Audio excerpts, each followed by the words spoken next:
कि जिस विषय पे हम पहले जब चर्चा करते हैं तो उसका पहला अवतरणिका का नियम ये होता है, पहले उस विषय को हम अच्छे से समझें, फिर उसके विषय पर चर्चा करें। यही होता है ना। जैसे रामायण, तो राम पहले कौन है, वो विषय पहले जानना जरूरी है, फिर उनके अंगत जीवन की जो बातें हैं वो हम पढ़ सकते हैं, या तो सुन सकते हैं, या तो जो भी है चर्चा कर सकते हैं। ठीक उसी तरह महाभारत, मतलब भारत है क्या, भारत मतलब किसको कहते हैं, उसके आधार पर जो है चर्चा को, विषय को आगे बढ़ाया जाता है। ठीक उसी तरह आयुर्वेद, आयुर्वेद के विषय पे आलोचना सत्र है। तो सर्वप्रथम ये जानना परम आवश्यक है कि आयुर्वेद है क्या, कैसा नामकरण इसका क्यों किया गया, वो जानना परम आवश्यक है। तो जैसे किसी श्रीमान जी ने, महोदय ने कहा कि इसमें आयु और वेद दोनों के अर्थ वो बतलाए थे। अभी आयु क्या है, हम सब जानते हैं कि आयु इज लाइफ, क्योंकि ये मेडिकल साइंस में पढ़ाया जाता है। और आजकल सबको अंग्रेजी की उल्टी करने की बड़ा गंदा अभ्यास है। उसे उल्टी कहा जाता है, वमन, उसे बोलना नहीं बोलते हैं। यदि आप लोग भी कोई अंग्रेजी शब्द का प्रयोग करते हैं तो आप ये मत समझिए कि मैं अंग्रेजी भाषा मुझे आती है, अंग्रेजी में बोल रहा हूँ। आप बोल नहीं रहे, उल्टी कर रहे हैं। और आयुर्वेद की भाषा में जब हम वमन करते हैं ना, उल्टी करते हैं, तो ऐसा कहा जाता है कि हमारे आंतों में, छोटी आंत में, बड़ी आंत में, आमाशय में, पकाशय में जो भी मतलब गंदगी है, जो मल है, उससे पंचकर्म की एक क्रिया, वमन क्रिया, उससे सब हम उल्टी करा करके निकालते हैं। ठीक है, यहाँ पर यदि कोई पंचकर्म के कोई बैठे हो, या तो कोई बीएमएस डॉक्टर हो, कोई वैद्य हो, तो वो क्रिया करते हैं तो उनको पता है कि पंचकर्म के अंतर्गत वमन कर्म, यानी कि उल्टी करने के लिए औषधि दिया जाता है और उल्टी कराया जाता है। तो उल्टी करने का जो है ना, उसका जो वास्तविक समय है वो वसंत ऋतु है। और वसंत ऋतु में एक ही दिन, एक ही बार में उल्टी करने का विधान है। परंतु हम लोग क्या करते हैं, 12 महीना जब भी मन करे हम उल्टी कर रहे हैं, नहीं कर रहे, तो फिर क्या होगा, आपकी आंतें खराब हो जाएगी, लीवर खराब भी होगी। तो जितने भी लोग अंग्रेजी भाषा में बात करते हैं, मुझे जरा स्पष्ट रूप से बताइए सहृदया या सकृपया कि उनकी आंतें और इनके लीवर क्या स्वस्थ है? कोई एक व्यक्ति बोले हाँ या ना में, कोई भी। जो अंग्रेजी का, जो जितना अंग्रेजी का ज्यादा उपयोग करेगा उसकी आंतें, उसके लीवर उतना ही खराब। जो जितना कम उपयोग करेगा उसके आंतें, उसके लीवर उतना ही कम खराब। लेकिन होगा ही, इसमें कोई संशय नहीं है। नहीं, अंग्रेज गुरुजी, जो अंग्रेज लोग हैं उनकी आयु भी काफी है, तो वो कैसे? अंग्रेज लोगों की आयु कहाँ काफी है? मुझे कोई एक प्रमाण दीजिए कि ये अंग्रेज था, उसकी आयु 1000 साल की थी, तो ये अंग्रेज था, उसकी 1 लाख वर्ष की आयु थी। ऐसा कोई है क्या? नहीं, ऐसा तो नहीं। फिर जबकि इसका, आज जरा माइक लेकर के बोलिएगा। तो क्रिकेटर नहीं, अंग्रेजों की बात हो रहा है, जो अंग्रेज इंग्लिश क्रिकेटरों की बात कर रहे हैं। अच्छा, वो ठीक है। हाँ, इसके ऊपर भी आएंगे, याद रहिएगा। यदि मतलब मैं भूल गया तो मुझे याद कर दीजिएगा। फिर शब्द के ऊपर भी हमें चर्चा करनी है। ठीक है, आपके कहना है वो कितने आयु जीते हैं? 200 वर्ष, 500 वर्ष, फिर 95, उसके बाद में खत्म। उसके बाद कोई मतलब शतक भी नहीं मार पाए। क्रिकेट में शतक लगाते हैं, मतलब अपनी आयु में शतक नहीं पूरा कर पाए। क्या था बोले? हाँ बताइए। जी, अभी हम जीवन में बहुत सारे जैसे टेबल हैं, bungalow, building, car, train, mic, shirt pant, pen, ये तो बोलते ही हैं। बिल्कुल बोल देंगे, बोली तो रहे, मतलब उसके बिल्कुल। बंगला कोई अंग्रेजी शब्द नहीं है, संस्कृत शब्द है। पेन सारा शब्द जो है वो अंग्रेजी है। आप उसे लेखनी बोल सकते हैं, कलम बोल सकते हैं। लेखनी शब्द का प्रयोग करिए तो बहुत अच्छा रहेगा। आप लेखनी लेखनी लेखनी लेखनी ये शब्द का उच्चारण करेंगे तो आपका कभी तोंद बाहर नहीं आएगा। इसका रहस्य है। तो आप जो लोग बोलते हैं कि मेरा तोंद से परेशान है, मेरा पेड़ बाहर आ रहा है, तो लेखनी मतलब उच्चारण करने का बोल दीजिए, अभ्यास डाल दीजिए, पेन शब्द को हटा दीजिए। फिर देखिए आपके 1 महीने के पश्चात, ऐसा तो कोई वो औषधि नहीं है ना, वो आपके शरीर के ऊपर प्रभाव पड़ेगा, पाचन तंत्र के ऊपर प्रभाव पड़ेगा, तो उसका समय लगेगा। थोड़ा सा आपको धैर्य और विश्वास के साथ में करना पड़ेगा। तो लेखनी शब्द का प्रयोग करेंगे तो आपका पेट कम होने लगेगा। कितना बढ़िया बात है। बिना औषधि के, बिना पैसे खर्च के बचाने का दरिद्रता। वाणी बोलने से, प्रयोग करने से कौन से पैसे खर्च होते? महर्षि तारसी जी ने कहा है कि नहीं?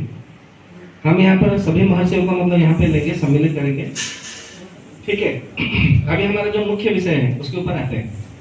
जैसे आयुर्वेद, आयु शब्द होता है जब पुरुष और स्त्री समागम होता है। यहाँ पर सभी शादीशुदा है, विवाहित विवाहिता है, कोई परिणीत अपरिणीत अपरिणीता कोई नहीं है ना, ठीक है। तो सबको पता है कि जब पुरुष और स्त्री का जब समागम होता है तब जाकर के वो गर्भाशय में गर्भ स्थिर होता है। उस समय से लेकर के माँ के गर्भ में ठहरना, फिर बाहर आना, मतलब संसार में आना, मतलब एक संसार से दूसरे संसार से आना, संसार में आना, ठीक है। फिर यहाँ से जन्म लेकर के संसार में आकर के वो धीरे धीरे बड़ा होना और अपनी आयु को प्राप्त करना, युवानी को प्राप्त करना, फिर बुढ़ापे में ग्रस्त होना, फिर मृत्यु को प्राप्त होना। तो गर्भाधान से लेकर के, मतलब जिस समय पुरुष और स्त्री का समागम हुआ, रज और वीर्य का समागम हुआ, संयुक्त हुआ, मिलन हुआ, उस समय से लेकर के मरण तक जो समय है उसे कहते हैं आयु। जन्म से लेकर के जो मरण है उसे कहते हैं जीवन। ये हमेशा याद रखिएगा।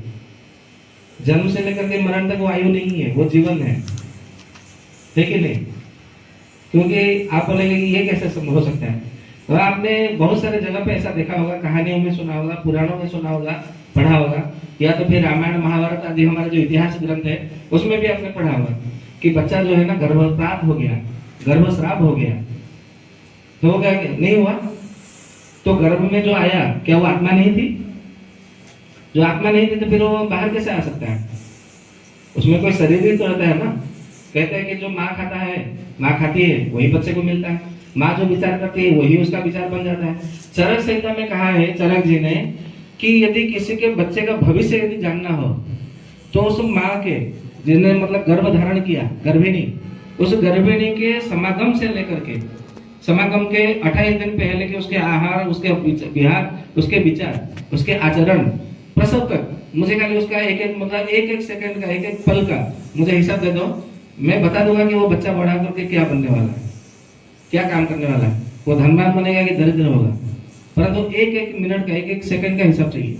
वो गर्भिणी स्त्री क्या करती थी, क्या खाती थी, क्या पीती थी, कैसे लोगों से मिलती थी, क्या बातें करती थी, उसके आचरण कैसे थे, उच्चारण कैसे थे, ठीक है, कहाँ रहती थी, कैसे रहती थी, ये सब यदि पता चल जाएगा तो बच्चा कैसा है या तो बच्ची कैसी है वो पता चल जाएगी। मतलब उसका जो व्यक्तित्व निर्माण करना है, जो काम है वो माँ का होता है। इसीलिए हमारे शास्त्रों में पहले माता और गुरु कहा गया है। जो गुरु के कई सारे जो पद होते हैं, स्थान होते हैं, उसमें सबसे पहले माता को लिया गया, क्योंकि सबसे पहले माँ सिखा देती है अपने गर्भ में धारण करते हुए। वो तो बाहर आने के बाद में अन्य लोग सिखाते हैं, माता सबसे पहले सिखाती है, ठीक है। तो ये हो गया आयु। वेद का अर्थ है ज्ञान नहीं, विज्ञान, जो विशेष ज्ञान रखता हो, ठीक है। तो जिसमें आपको ये मिले तो वो आयुर्वेद है।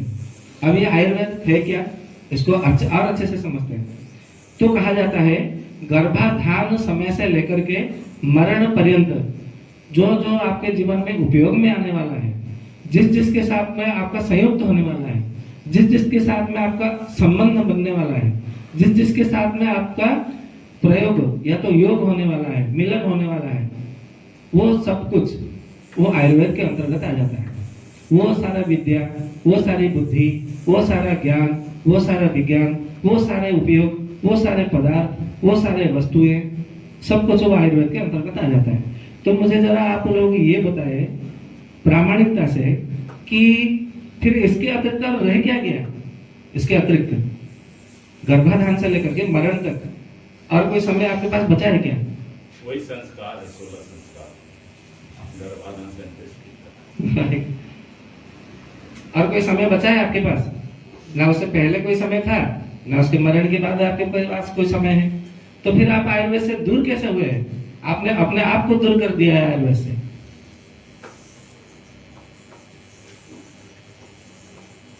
सही है कि गलत है? ये इसको मानने में, थोड़ा समझने में थोड़ा सा समय लगेगा, लेकिन आप जैसे जैसे अनुभव करते जाएंगे वैसे वैसे सही रास्ते पे आ जाएंगे, ठीक है। तो ये जो आयुर्वेद का मतलब सबसे पहले आया कैसे? कहते हैं कि आयुर्वेद का अवतरण हुआ। आयुर्वेद का अवतरण नहीं हुआ, आयुर्वेद के चिकित्सा का पद्धति का अवतरण हुआ है।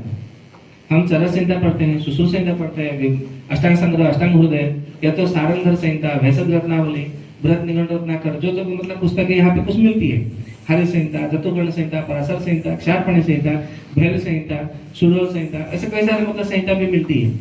भाव प्रकाश भी हम लोग पढ़ते हैं। तो उसमें सभी ग्रंथों में एक ही प्रकार का वाक्यों का प्रयोग किया गया, एक ही प्रकार की वार्ता दिया है उन्होंने, एक संदेश भेजा है, एक सूचना दिया है। क्या उसमें सभी ऋषिगण जो है सारा सृष्टि रचना हो गई। आपने किन्होंने अष्टांग हृदय पढ़ा है, किन्होंने चरक संहिता पढ़ा है, तो सब में यही कहा है कि सब लोग जो है हिमालय के पर्वत के निकट पर सभी ऋषिगण जो है एकत्रित हुए। कितने सारे ऋषि एकत्रित हुए, वहां पे उन सबके नाम भी है, नहीं है? वहां पे सारे ऋषियों के नाम है, जैसे महर्षि वेदव्यास, अगस्त्य महर्षि, विश्वामित्र महर्षि, जमदग्नि महर्षि, पराशर महर्षि, व्यास महर्षि और वशिष्ठ महर्षि, और उसमें वत्स, कोच, ऐसे कई सारे उन्होंने मतलब गौतम जी, कई सारे ऋषियों का मतलब उन्होंने भरद्वाज महर्षि का नाम बनाने। तो सभी ऋषि मुनि वहां पर एकत्रित हुए। क्यों एकत्रित हुए? तो देखा कि चारों ओर केवल सारे प्रजाजन जो है रोगों से ग्रसित हुए। तो रोगों से ग्रसित होता हुआ देख सभी ऋषि जो है वो व्यथित हो गए हृदय से, उनको बहुत पीड़ा हुई। नहीं हुई तभी ना एकत्रित हुए, नहीं तो क्यों होते? तो सब लोगों ने, सभी ऋषियों ने एकत्रित होकर के हिमालय के पर्वत के प्रांत निकट पर, पाद देश में, वहां पर सब एकत्रित हुए और चर्चा करने लगे। चारों ओर मैं जिस क्षेत्र में आश्रम बना करके रह रहा हूँ वहां पे सभी बीमार है, कोई एक भी व्यक्ति स्वस्थ नहीं है, एक भी व्यक्ति कोई मतलब सुखी नहीं है, आनंदित नहीं है। क्या करना है, क्या करना होगा? इस विषय को लेकर के वो थोड़े चिंतित हुए। तो सभी ऋषियों ने कहा मेरे क्षेत्र में भी यही है, तो दूसरे ने कहा मेरे क्षेत्र में भी तो यही संदेश है, यही समाचार है। तो किसी ने कहा, किसी ऋषि ने कहा कि मेरे क्षेत्र में भी तो यही मतलब देखने को मिल रहा है, यही हाल है। तो सबने मतलब कहा कि फिर मतलब क्या किया जाए? तो अंत में जो है उस समय महर्षि भरद्वाज आकर के मिले। तो महर्षि भरद्वाज जी को बोले कि आप सबसे अंत में आए हैं, हो सकता है कि आपको उत्तर प्रदेश से मतलब यहाँ पे आने में कठिनाई हुई, क्योंकि आपके पहाड़ी क्षेत्र में रहते हैं, और पहाड़ी क्षेत्र में जो इलाका है, आप मतलब यदि किसी पहाड़ में रहते हैं नीचे, फिर आपको पहाड़ पे चढ़ना पड़ेगा, फिर नीचे उतरना पड़ेगा, फिर दूसरे पहाड़ पे चढ़ना पड़ेगा, फिर उतरना पड़ेगा, ऐसे करते करते समय निकल जाएगा। जैसे मतलब आपका समभाग है, जैसे यहाँ पे ये समतल भूमि है, तो यदि आपको कहीं पे जाना हो, यदि कहीं से जाना हो, तो आप पूछेंगे कि भाई यहाँ से कितना कोस की रास्ता है, दूरी कितना कोस है। आजकल तो किलोमीटर में पूछते हैं, पहले क्या पूछते थे? कितना योजन, कितना कोस। हमारे बाप दादों के समय में कोस था कि यहाँ से कितना कोस की दूरी है, यही पूछते थे ना। परंतु पहाड़ों में कोस नहीं पूछते, कितना समय लगेगा। वहां पर कोस का कोई महत्व नहीं है, वहां पर समय पूछा जाता है, ये ध्यान में रखिएगा। और इसका जो मतलब जो सूत्र हमें मिला है वो अभिधान चूड़ामणि नाम का एक ग्रंथ है, उसमें पाया है कि पहाड़ के क्षेत्र में आपको कोस नहीं, समय पूछना चाहिए कि हमें वो 7 बार पहुंचने पे कितना समय लगेगा, यदि हम धीरे धीरे चल रहे हैं तो। और जब हमने इसका अनुभव किया तो वाकई में ये सत्य मतलब प्रमाणित हुआ। तो आपको यदि कुछ जानना हो, किसी क्षेत्र के विषय में कोई बात जाननी हो, केवल आयुर्वेद पढ़े, घर बैठे सब कुछ जान सकते हैं, क्योंकि सब कुछ आयुर्वेद में वर्णन है, उल्लेख है, निहित है। आपको कहीं और पे जाना, खोजना आवश्यक नहीं पड़ेगा। तो सभी ऋषियों ने जब एकत्रित होकर के महर्षि भरद्वाज जी से पूछा कि ऐसे ऐसी स्थिति है, क्या किया जाए? तो महर्षि भरद्वाज जी के मुंह से एक ही वाक्य निकला, किम करो मैं क्या करूं, क्व गच्छामि मैं कहां जाऊं, कथम लोका निरामया, जिससे कि ये सारे संसार के लोग निरामय मतलब आरोग्य की प्राप्ति हो। ठीक है, और मैं आपको कुछ प्रमाण देता हूं। महर्षि वशिष्ठ भी वहां थे। महर्षि वशिष्ठ के पास में नंदिनी गाय थी, नहीं थी? सबको पता है। महर्षि विश्वामित्र भी थे।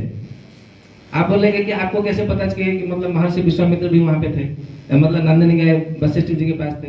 क्योंकि वहां पे महर्षि विश्वामित्र का भी नाम लिखा है। तो महर्षि विश्वामित्र बाद में बने जब नंदिनी गाय के लिए वशिष्ठ जी के साथ में उनका युद्ध हुआ। सही है कि गलत है? आप लोगों ने रामायण पढ़ा होगा, सुना होगा, महाभारत भी पढ़ा होगा, तो उसमें सत्य बात लिखी है। वहाँ पे जो महाभारत के ग्रंथ के आधार पर कुछ ऋषियों के जो नाम लिखे हैं, उन ऋषियों के आधार पर यह प्रमाणित होता है कि उस समय सब लोग घर में अच्छे अच्छे पकवान बना करके खाते थे। अच्छे अच्छे मतलब सबके जो है परिवार अच्छे से बिकता था, सबके घरों में गाय थी, सबके पास कुछ ना कुछ ज्ञान विज्ञान सब कुछ मतलब उपस्थित था। तो फिर सब रोगी क्यों हुए, इसका उत्तर कोई नहीं दे पा रहा। उस समय खाना बना करके भोजन करते थे ना, तो जाहिर सी बात है भोजन करते हैं हम जो मसाले उपयोग करते हैं, जैसे अदरक हो गया, काली मिर्च हो गया, सौंठ हो गया, पीपल हो गया, धनिया हो गया, जीरा हो गया, अजवाइन हो गया, तेजपत्ता, दालचीनी, इलायची, लौंग, ये सारे के सारे मसाले हम बोलते हैं ना। ये मसाला तो उर्दू शब्द है, हिंदी शब्द भी नहीं है। इसका संस्कृत जो नाम है उसे आयुर्वेद में कहा गया रोचन। रोचन का अर्थ है ये आपको रुचिकारक है। इसको यदि आप व्यंजन में मिला करके लेते हैं तो आपके भोजन की रुचि को बढ़ाएगा, आपके अरुचि को दूर करेगा, मतलब आपके रुचि को रोचक का काम करता है। इसीलिए उसे रोचन शब्द का मतलब लिया गया है, प्रयोग किया गया है। तो जितने सारे प्रकार के जो रोचन है, हमारे शरीर में 16 प्रकार के रोचन है। तो एक एक रोचन को जो है वर्ण के व्यवस्था के आधार पर चार मतलब लिया गया है। जैसे वर्ण, विप्र वर्ण, ब्राह्मण वर्ण, क्षत्रिय वर्ण, वैश्य वर्ण, शूद्र वर्ण। अभी वर्ण व्यवस्था के ऊपर तो चर्चा समय नहीं होगा, उसको रखेंगे अलग से। फिर कभी दोबारा मतलब हमें निमंत्रण मिलता है तो उसमें वर्ण व्यवस्था के ऊपर चर्चा करेंगे कि आयुर्वेद में वर्ण व्यवस्था को लेकर के क्या कहा है, उसके विषय में चर्चा करेंगे। तो जो वर्ण 4 प्रकार के होते हैं, तो आप ये मत समझिए कि हमारे समाज में ब्राह्मण की तरह वैसे शूद्र है। वो पशुओं में भी है, पक्षियों में भी है, मिट्टी में भी है, फल जल भाग में भी है, स्थल भाग में भी है, और वृक्ष लताओं में भी है। ब्राह्मण, क्षत्रिय, वैश्य, शूद्र। तो ऐसे 4 जब मतलब हम गुणा करते हैं तो 16 गुना कितना होता है? 64 होता है। तो 64 प्रकार के मसाले आपके रसोई घर में होना ही चाहिए, ऐसा आयुर्वेद का कथन है। परंतु किसके घर में अभी 64 मसाले होंगे? ये एक व्यक्ति हाथ खड़ा करे, किसी के घर में नहीं है। इसका अर्थ है किसके घर में छोड़ो, हमें ज्ञान होते हुए हमारे घर में नहीं है। ठीक है, तो फिर और की मतलब बात ही क्या करना आवश्यक है। तो जो 16 प्रकार की रोचन है, वो 16 प्रकार की रोचन हमारे भ्राजक पित्त को ठीक करते हैं। ऐसा आयुर्वेद में चरक जी, सुश्रुत जी ने बहुत अच्छे मतलब बात बताई है इसके विषय में। आप सुश्रुत संहिता के सारे स्थान में पढ़ेंगे तो भ्राजक पित्त को लेकर के इतने सारे मतलब उसमें चर्चा किए गए हैं कि भ्राजक पित्त विकृत होता है तो आपका धातु बिगड़ जाती है, भाजक पित्त विकृत हो जाएगा तो आपका स्लिप डिस्क हो जाएगा, भाजक पित्त विकृत हो जाएगा तो आप कमजोर होते चले जाएंगे, भाजक पित्त विकृत हो जाएगा फिर आपका रस रक्त मांस जो है वो नहीं होगा, नाखून नहीं होंगे, बाल नहीं होंगे, आँख की रोशनी चली जाएगी, चश्मा की आवश्यकता पड़ेगी। प्रतिचक्षु, वहां पर प्रतिचक्षु की शब्द का प्रयोग किया है। हम लोग बोलते हैं कि ये अंग्रेजों ने निकाला है चश्मा, अंग्रेजों ने नहीं निकाला है, उस समय भी प्रतिचक्षु होता था। इसका प्रमाण भी एक मिलता है वाल्मीकि रामायण में, जब रावण शूर्पणखा का नाक और कान दोनों मतलब जो उसका छेदन कर देते हैं लक्ष्मण जी, वो लंका में जाती है तो बोलते हैं कि मतलब मेरा ये नाक कान मतलब छेदन किया, तुम इसका प्रतिशोध लो। तो अरे तेरा नाक का तो मतलब हुआ, कान दिखता नहीं है। तो वहां पे शूर्पणखा गुस्से में बोलती है आपको प्रतिचक्षु की आवश्यकता है। क्या बोलती है? अच्छा, आपको प्रतिचक्षु की आवश्यकता है, नाक तो कटा हुआ दिख रहा है, मेरा कान कटा हुआ आपको नहीं दिख रहा है, तो आपको प्रतिचक्षु की आवश्यकता है। तो इसका अर्थ क्या है? उस समय भी प्रतिचक्षु व्यवहार किया जाता था। ठीक है, ऐसा है जैसे अभी राइट ब्रदर ने हेलीकॉप्टर बनाया, एरोप्लेन बनाया, पढ़ा रहे, तो ऐसे ही हमको मतलब सब चीजों में पढ़ाया जाता है। कांग्रेस ने तो यहाँ तक ये भी बताया कि हमारे यहाँ तो अंग्रेजों का भला हो, ये आए तो हमारा मतलब भाग्य उदय हुआ, नहीं तो हमें तो सुई तक बताना नहीं आता, बनाना नहीं आता था। ऐसे लोग मतलब बोले हैं हमको, मतलब बचपन में बोले। जब हमने महाभारत में पढ़ा तो दुर्योधन ने वहां पे 5200 वर्ष पहले की बात है, उसने कहा था कि मैं बिना युद्ध सुई के नोक के बराबर जमीन भी नहीं दूंगा। और भैया जब सुई बना ही नहीं था तो उसने दुर्योधन के मुंह से कैसे निकला था कि सुई के नोक के बराबर जमीन नहीं दूंगा बिना युद्ध के? बराबर है कि नहीं? तो हमें ये सब समझ में नहीं आती है क्योंकि हम इतिहास को नहीं पढ़ते हैं। हमें लगता है कि इतिहास मतलब ये जो गांधी जी ने ये किया, वो नेहरू जी ने कर दिया, ये कर दिया, वो कर दिया, ये युद्ध हुआ, स्वतंत्रता की सेनानी लड़ी गई, ये आए वो आए, ये कुछ नहीं है। इसको दिमाग से पहले हटाओ, ये कचरा है। यदि आपको अपने मन को स्थिर रखना है तो इसको पहले अपने मन से हटाओ।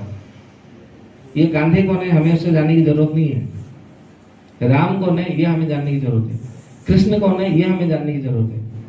और जो हम गौतम बुद्ध आज बता रहे हैं ना कि हिंदुओं के 9वां अवतार है गौतम बुद्ध, बौद्ध धर्म, वो भी गलत है। वो कैसे गलत है, वो आपके आयुर्वेद के काल विज्ञान को पढ़ेंगे तो उसमें समझ में आएगा। ठीक है, तो बिना विलंब के फिर हम अग्रसर होते हैं। तो महर्षि भरद्वाज जी के मुंह से स्वतः निकल गया, सहसा, मतलब अचानक से निकल गया कि किम करो मैं क्या करूं, को अच्छा में कहाँ जाऊं, कथम लोक निरामया, मैं सबको सुखी और आरोग्य देखना चाहता हूं। तो उस समय क्या वो भोजन होता था, तो क्या रसोई घर नहीं था, तो बिना रसोई घर के कैसे भोजन होता था। महर्षि वशिष्ठ वहां आए थे, विश्वामित्र जी आए थे, तो इसका अर्थ है उनके पास नंदिनी गाय थी, तो गाय नहीं थी, गोमाता नहीं थी, तो फिर वो पंचगव्य से चिकित्सा कर देते, सारे स्वस्थ हो जाते। रसोई घर से चिकित्सा कर देते, सारे स्वस्थ हो जाते। इतना कष्ट करने की क्या जरूरत थी। वहां पर वो एक्यूप्रेशर, एक्यूपंक्चर, वो कलर थेरेपी सब कर देते। सूर्य भगवान तो थे ना आकाश में, उदित तो होते थे ना, वो तो ऋषि है, ध्यान में बैठे, मतलब वो उनका मतलब सारा उपचार पता चल जाता, फिर वो कर देते। क्योंकि हम जब वाल्मीकि रामायण पढ़ते हैं, वाल्मीकि रामायण में यही कहा जाता है कि महर्षि विश्वामित्र एक याग का अनुष्ठान कर रहे हैं। वो याग ऐसी है कि, और एक मतलब बात भी है, मेघनाद, इंद्रजीत, वहां पे जब वो हवन करने बैठता था, निकुंभ बेला के मतलब उनके वहां पे उनके कुल देवता के पास, तो हवन कुंड से एक रथ निकल होता था, मायावी रथ, जिसका नाम है विजय रथ। उस रथ पर बैठ करके यदि वो युद्ध करे तो उसे कोई परास्त नहीं कर सके, कोई कर सकेगा नहीं, ऐसे किसी में क्षमता नहीं है, चाहे वो ब्रह्मा हो, विष्णु हो, शिव हो, कोई भी हो, उसे कोई परास्त नहीं कर सकते, क्योंकि ये विधि के विधान के अंतर्गत है। तो जब परास्त नहीं कर सकता उसका वध कौन करेगा, पहले परास्त करना जरूरी है ना, तब जा करके उसका वध होगा। तो ऐसे ऐसे मतलब थी मंत्र, वो वेद मंत्र। आजकल बोलते कि हम वेद ये पढ़ लिए, चारों वेद पढ़ लिए, उपनिषद पढ़ लिए, दर्शन पढ़ लिए, ये वो मंत्र जरा बता दो मुझे, वो कौन सा मंत्र था, किस मंत्र की वो 1008 बार आहुति देता था मेघनाद, जिससे वो रथ प्रकट होता था। वो मंत्र हमें चाहिए, क्योंकि आज के समय में विधर्मियों से लड़ने के लिए वो रथ हमारे लिए परम आवश्यक है। मैं सभी आचार्यों से आह्वान करता हूँ, जहां भी जाता हूँ चुनौती देता हूँ, मुझे वो मंत्र जरा बता दो। कोई मतलब बोलते नहीं है, सारे चुप हो जाते हैं। ठीक है, और एक मैं बात बता दूं आपको, महाभारत ग्रंथ की मतलब एक बात है, ये सारे के सारे आपके जीवन से जुड़ा हुआ है। मैं इसलिए बता रहा हूँ कि आपको अपने संस्कृति के जो भी मतलब रचे हुए ग्रंथ है वो क्यों पढ़ना है। आजकल हमें बताते हैं कि हम वैदिक गणित के ऊपर आपके बच्चों को टॉप कर देंगे, ये कर देंगे, वो कर देंगे। गणित का सबसे पहला सूक्ष्म ज्ञान आपको पता है, महाभारत का ग्रंथ का ही मतलब मैं आपको प्रमाण देता हूँ। राजा नल का नाम किसने मतलब कितने लोगों ने सुना है, आपने सुना है? 1 2 3 4 5 6 7 लोगों ने, 8 लोगों ने, 9 10, बस 10 ही और किसी ने नहीं सुना। जब हम सुबह में उठते हैं और जब रात को सोते हैं तो एक मंत्र पढ़ने का विधान है कि पुण्य श्लोक नलो राजा, पुण्य श्लोक युधिष्ठिरः, पुण्य श्लोक च वैदेही, पुण्य श्लोक जनार्दन, कि हे परमात्मा, ये चारों ने कितने भी कष्ट हुआ सहे, परंतु कभी अनिति का रास्ता कुमार्ग का, असत पद का कभी मतलब वो चले नहीं उस रास्ते पर, राह पर उनका मन कभी विचलित नहीं हुआ। तो हे परमात्मा, मुझे इतनी शक्ति देना कि चारों जैसे मतलब अपने धर्म पर अड़िग रहे, अपने धर्म के मार्ग पर, सत्य के मार्ग पर अड़िग रहे। आप हमें ऐसी शक्ति देना कि हम भी सत्य और धर्म के रास्ते पर अड़िग रहे। ये चारों का नाम लेते हुए पुण्य श्लोक, यानी कि परमात्मा का नाम लिया जाता है सुबह उठने के बाद और पश्चात रात को सोने से पहले। तो स्वप्न में भी आप परस्त्री के साथ में समागम करने का कभी सपना नहीं देखेंगे, लिख करके ले लीजिए। जिनको दुस्वप्न होता है ना, बोलते हैं कि हमको तो सपना हो जाता है, ऐसा हो जाता है, केवल ये श्लोक को सुबह में उठने के पश्चात रात को सोने से पहले केवल पठन करिए, परमात्मा का नमन करिए। यदि आपको जीवन में कभी दोबारा यदि स्वप्न दोष हो तो मुझे कहना। पुण्य श्लोक नलो राजा, पुण्य श्लोक ये चारों में आएगा, ठीक है। पुण्य श्लोक नलो राजा, पुण्य श्लोक युधिष्ठिरः, पुण्य श्लोक च वैदेही मतलब माता सीता, पुण्य श्लोक जनार्दन। माता सीता को रावण ने कितने बार मतलब तलवार से भय दिखाया, ये करे वो करे, क्या उन्होंने कभी रावण का मतलब वरण किया? 14 महीने तक उनके वहां पे मतलब रही, क्या कभी वरण किया? नहीं किया। वो सोने की लंका में मतलब थी, सारे ऐश्वर्य उनके पास था। ऐसा कुछ मतलब नहीं कि कोई वैभव ऐश्वर्य से मतलब तुच्छ हो, हानि मतलब हीन हो, फिर भी उन्होंने कभी मतलब उन्होंने रावण का वरण नहीं किया। रावण देखने में जैसा काला कलूटा, राम जी भी ऐसे ही मतलब श्यामल वर्ण के थे। वो गोरा नहीं था कि राम जी भी गोरे नहीं थे, दोनों के रंग बराबर ही थे।